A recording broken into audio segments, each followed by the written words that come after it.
Although we might not be officially in a recession, are we in a Vibesession? Well, according to a Harris poll, that poll indicates that's most likely the case. We have 55% of Americans that think the economy is shrinking. 56% of Americans think we're in a recession. That's not true because we're in 7 straight positive quarters of GDP growth. Although my personal opinion, I think we were in a recession the beginning of 2022 when we had 2 negative quarters of GDP growth and peak inflation.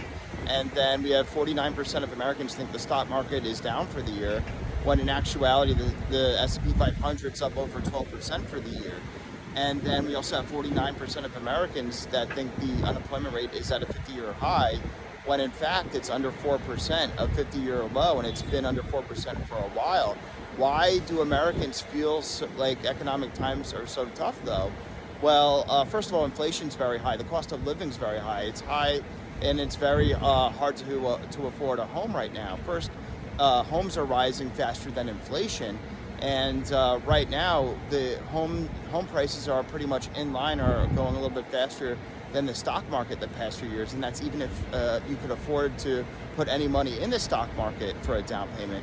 And home prices are keeping up the stock market, or slightly outpacing that right now over the last few years. And then even a couple years ago, the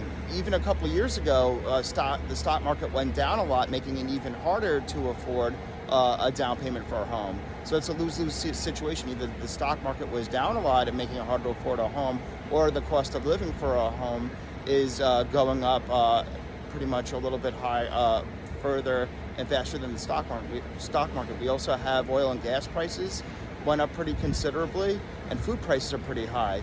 And although inflation is going